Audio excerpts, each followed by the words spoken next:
Hello दोस्तों, नमस्कार। आइए स्टार्ट करते हैं 28 नवंबर का एडिटोरियल।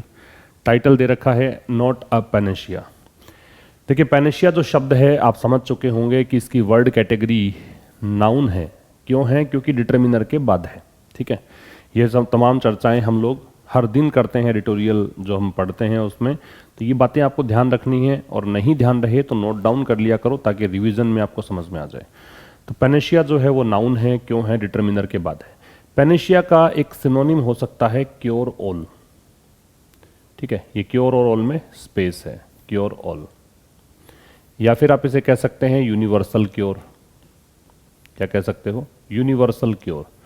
इसका मतलब है सभी तकलीफों का इलाज, सभी बीमारियों का इलाज, सभी समस्याओं का समाधान। ठीक है, तो नॉट अ पैनेशिया। तो कह रहे हैं कि ये जो बात हम करेंगे रिजर्वेशन की, ये हर चीज का हर मर्ज की दवा नहीं है, ये हर चीज का इलाज नहीं है, हर समस्या का समाधान नहीं है। किसको लेकर लिखा गया है? Maratha demand, the Maratha demand for reservation. जो मराठा की डिमांड है, जो इनकी एक मांग है, किसके लिए? रिजर्वेशन के लिए, उसको लेकर लिखा गया है।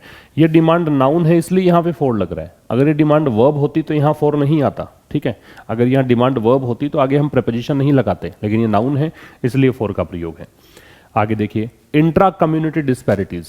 इंट्रा जो होता है ये एक प्रीफिक्स है, ये किसी शब्द से पहले जुड़ता है और इसका मतलब होता है विद इन, अंदर अंदर। एक होता है इंटर, ये होता है बिटवीन, दो के बीच। ठीक है, अगर इंटर कम्युनिटी होता तो कम्युनिटी दो होती यहां पे। इंट्रा कम्युनिटी है मतलब एक ही कम्युनिटी है और उसी के भीतर की बात है। ठीक है, डिस्पैरिटीज का मतलब होता है इनइक्वालिटी। डिस्पैरिटीज क्या होता है? इनइक्वालिटी, असमानता। तो कह रहे इंट्रा कम्युनिटी डिस्पैरिटीज। तो जो ये समुदाय है, मराठा समुदाय है, इसके भीतर की जो असमानताएं हैं, इसके भीतर जो डिफरेंस चल रहा है, इनइक्वालिटी भी कह सकते हो और क्या कह सकते हो? डिफरेंस। लाई, अब ये लाई है, ये वर्ब किसकी है? डिस्पैरिटीज की। ये निहित है किसके पीछे? बिहाइंड मतलब पीछे, प्रेपोजिशन है। मराठा डिमांड फॉर रिजर्वेशन, जो मराठा की जो मांग है, किस चीज को लेकर? आरक्षण को लेकर। इसके पीछे कारण क्या है? इसके पीछे कारण है कि इस कम्युनिटी के अंदर ही असमानताएं हैं, इस कम्युनिटी के अंदर डिस्पैरिटीज है, इनइक्वालिटी है। ये कारण है इनकी डिमांड का, रिजर्वेशन की डिमांड का। आगे कह रहा है in a sign of significant socio economic churning in various parts of India. In a sign, अगर एक संकेत के रूप में देखें, संकेत किसका है? सिग्निफिकेंट। सिग्निफिकेंट मतलब महत्वपूर्ण, बहुत बड़ा।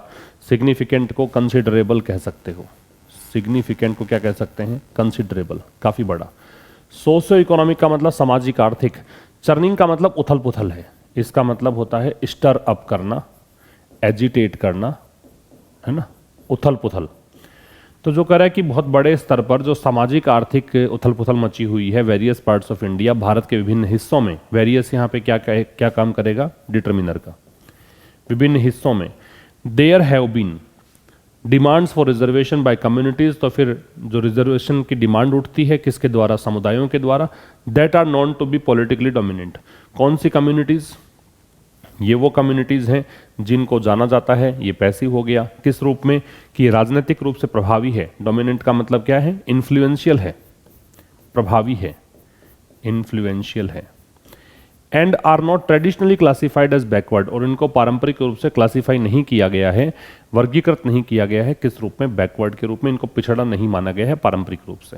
फिर समझिए, इन अ साइन एक संकेत के रूप में। साइन यहाँ पे नाउन है क्योंकि ये आपका डिटर्मिनर दे रखा है तो इसके आगे नाउन हो गया। तो in a sign of significant socio economic churning. तो अगर हम बात करें कि एक बड़े सामाजिक आर्थिक जो उथल पुथल मची हुई है भारत के विभिन्न हिस्सों में, उसमें एक संकेत के रूप में देखें तो यहाँ पे there have been demands, there से स्टार्ट है। तो देखिए इन्वर्जन देखने को मिल रहा है, वर्ब पहले है और ये यहाँ पे सब्जेक्ट हो रहा है। तो डिमांड उठती रहती हैं किसके द्वारा? कम्युनिटीज के द्वारा। कौन सी कम्युनिटीज? दैट रिलेटिव प्रोनाउन है जो एंटेसिडेंट को कनेक्ट करेगा। तो एंटेसिडेंट मतलब इससे पहले वाला शब्द। तो कम्युनिटीज के कारण यहाँ पे आर नोन है। नोन जो है वो थर्ड फॉर्म है किसकी? नो की। Know, new, known. ठीक है, जिनको जाना जाता है किस रूप में? Politically dominant. डोमिनेंट यहाँ पे एडजेक्टिव है, पॉलिटिकली यहाँ पे एडवर्ब है कि ये राजनीतिक रूप से क्या है? डोमिनेंट है। Are not traditionally. अब ये क्या कह रहा है कि डिमांड्स रही हैं रिजर्वेशन की उन कम्युनिटीज़ के द्वारा जिनको जाना जाता है ना, और वो कम्युनिटीज जिनको की क्लासीफाई नहीं किया गया है। ट्रेडिशनली यहाँ पे हो गया एडवर्ब, जिनको ट्रेडिशनली क्लासीफाई नहीं किया गया, ये वर्ब है। किस रूप में? बैकवर्ड के रूप में, इनको पिछड़ा नहीं माना गया है। लेकिन पॉलिटिकली जब चुनाव आते हैं तो इनकी डिमांड उठ जाती है, क्योंकि इनको पता है कि हम सत्ता पलट सकते हैं, हम सत्ता को बनाए रख सकते हैं, इनमें वो प्रभाव है, ये डोमिनेंट फैक्टर के रूप में काम करते हैं, इसलिए ये डिमांड करते रहते हैं किसकी? आरक्षण की। इसका स्क्रीनशॉट आप ले सकते हैं। देखो जो भी मैं पढ़ा रहा हूँ इसका स्क्रीन जो पीडीएफ है और वर्ड लिस्ट जो है, जो इंपॉर्टेंट वोकेबलरी है, ये आप प्राप्त कर सकते हैं टेलीग्राम चैनल से। आशीष क्लासेस नाम से टेलीग्राम चैनल है, पता ही होगा आपको। नहीं पता है तो आपको डिस्क्रिप्शन में लिंक दे रखा है, वहाँ से आप कनेक्ट हो सकते हैं और वहाँ पर ये पर डे आपको सुबह सुबह ही प्रोवाइड करवा दिया जाता है।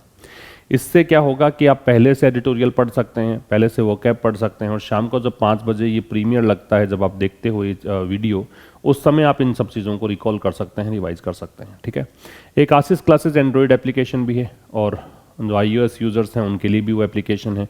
वहाँ पर आपको एक कोर्स उपलब्ध करवाया गया है, नया कोर्स चल रहा है RAS मेंस के लिए, इंग्लिश फॉर RAS मेंस। अब ये जो कोर्स है इसमें 30 क्लासेज अब तक हो चुकी हैं। कितनी क्लासेज हो चुकी हैं? 30। ये 30 क्लासेज अब तक हो चुकी हैं। क्लास नंबर 31 आज इवनिंग में होगी। ये लाइव क्लासेज रहती हैं, शाम को 5:30 बजे इनका टाइमिंग रहता है। 5:30 बजे शार्प स्टार्ट हो जाती है क्लास, और इसमें जो भी पढ़ाया जा रहा है उसका पीडीएफ भी वहाँ पर उपलब्ध करवा दिया गया है। एक फीचर इसमें विशेष ये भी है कि आप जो लाइव नहीं जुड़ सकते हैं, किसी कारणवश कोई काम रहे, उस इवनिंग में फ्री नहीं रहे, तो आप बाद में रिकॉर्डेड वीडियोज़ के रूप में इनको देख सकते हैं। ठीक है। तो ये कोर्स उनके लिए भी उपयोगी है जो RAS मेंस के विद्यार्थी हैं, या उनके लिए भी उपयोगी है जो RAS की तैयारी करना भी स्टार्ट कर रहे हैं, या उनके लिए भी उपयोगी है जो किसी ऐसे परीक्षा की तैयारी करते हैं जहाँ पे कंपोजिशन पार्ट पूछा जाता है, जैसे लेटर राइटिंग पूछी जा रही हो, पैराग्राफ राइटिंग आपसे पूछी जाती हो, या ट्रांसलेशन आपसे पूछा जा रहा हो। ठीक है।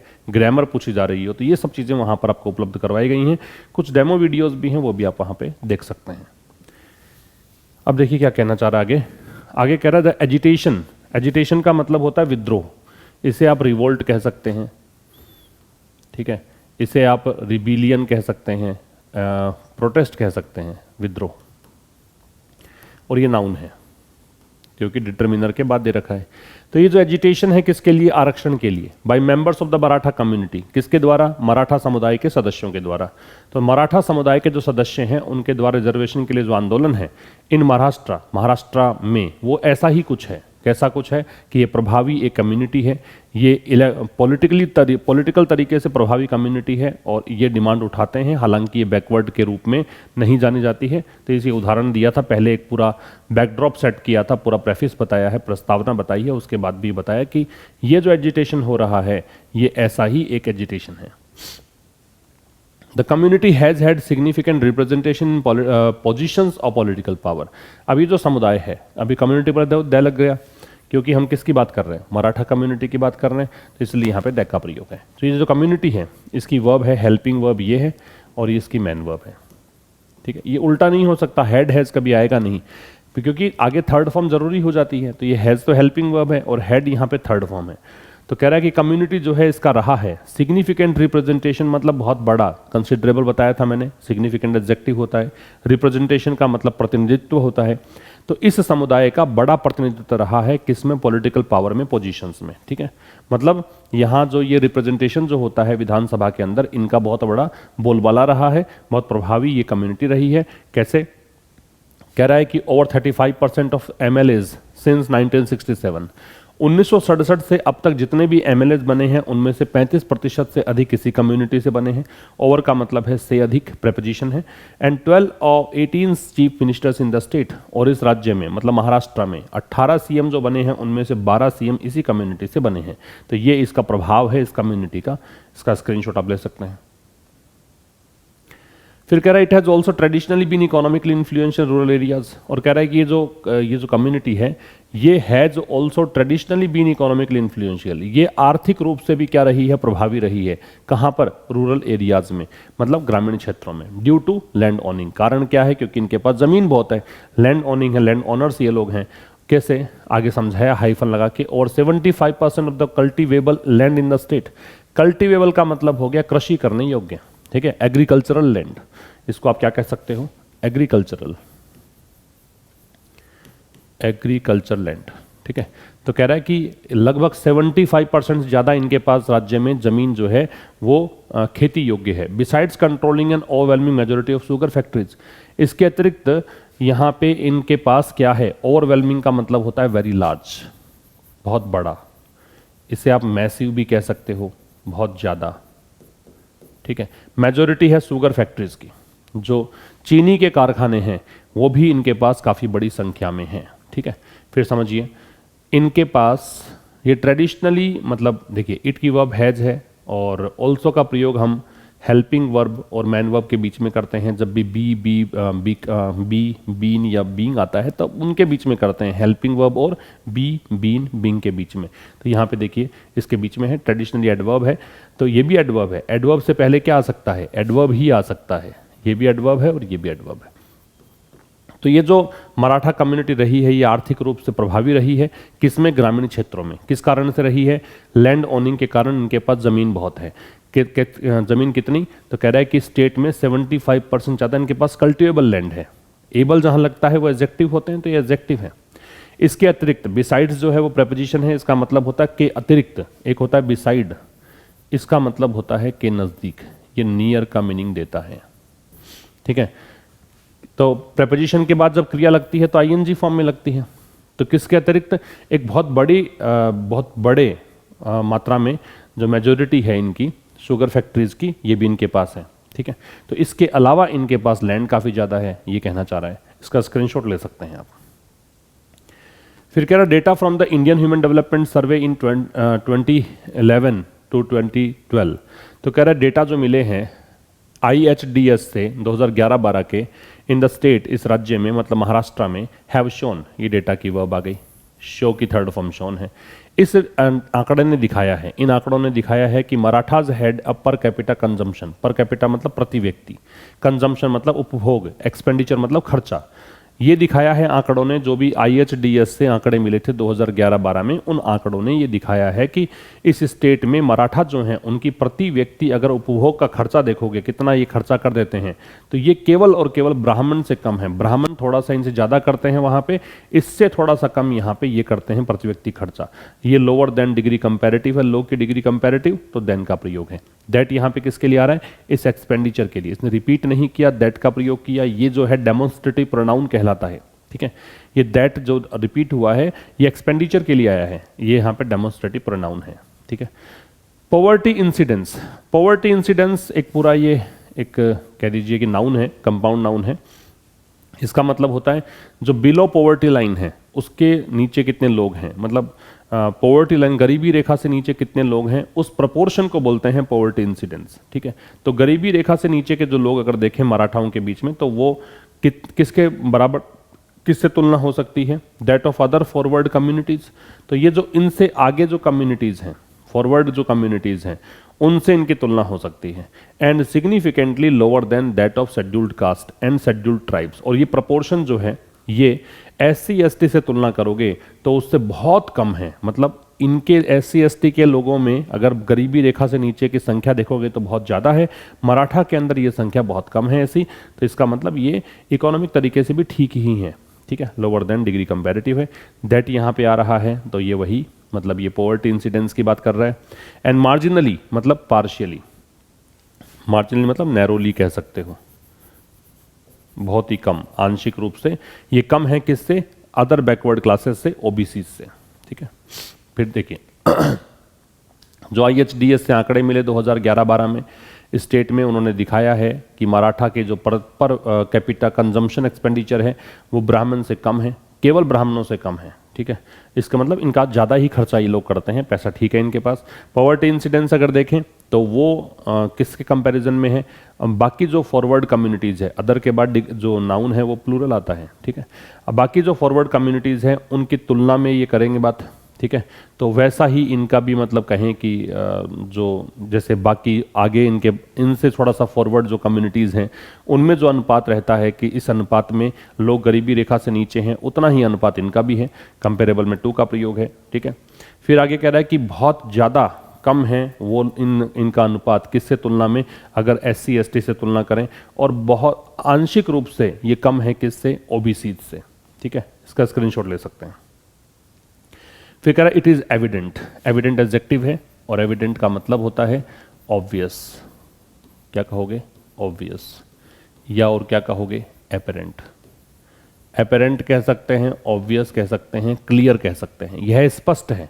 Why the Supreme Court in 2011 struck down, ये स्ट्राइक डाउन की सेकंड फॉर्म है, स्ट्राइक इसकी फर्स्ट फॉर्म होती है, स्ट्रक और स्ट्रक ये तीनों फॉर्म इसकी बनती है। स्ट्राइक डाउन का मतलब होता है नलीफाई, नलीफाई कह सकते हो, एबोलिश कह सकते हो, रद्द करना। तो यह स्पष्ट हो गया है कि क्यों सुप्रीम कोर्ट ने 2021 में रद्द कर दिया था 16% कोटा प्रोवाइडेड अंडर, जो कि प्रदान किया गया था किसके तहत, socially and economically backward classes, जो सामाजिक और आर्थिक रूप से पिछड़े हुए वर्ग थे उनके लिए 16% जो कोटा था उसको इन्होंने रद्द कर दिया था।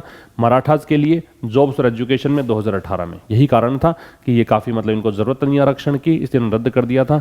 ठीक है, तो ये स्पष्ट हो गया है कि क्यों सुप्रीम कोर्ट से पहले दया आएगा, सुप्रीम कोर्ट की वर्ब है वो स्ट्रक डाउन है, कि क्यों इन्होंने 16% कोटा, कौन सा कोटा, ये एडजेक्टिव है और पोस्ट एडजेक्टिव है, बाद में लग रहा है, वो कोटा जो प्रोवाइड किया गया था किसके तहत, अंडर मतलब इसके तहत, सोशली और इकोनॉमिकली बैकवर्ड क्लासेस के तहत, किसके लिए, मराठास के लिए, जॉब्स में और एजुकेशन में। कब की बात है, 2018 की। पर्टिकुलरली किसी ईयर की बात करते हैं तो किसका प्रयोग करते हैं, इनका। तो पर्टिकुलर मंथ और डेट से पहले, सॉरी डेट और डे से पहले क्या लगता है, ऑन, और मंथ और ईयर से पहले क्या लगता है, इन। ये ध्यान रखेंगे आप। यह था आज के इस एडिटोरियल में, मिलेंगे अब कल एक नए सेशन के साथ ठीक शाम 5 बजे। तब तक नमस्कार, थैंक यू वेरी मच।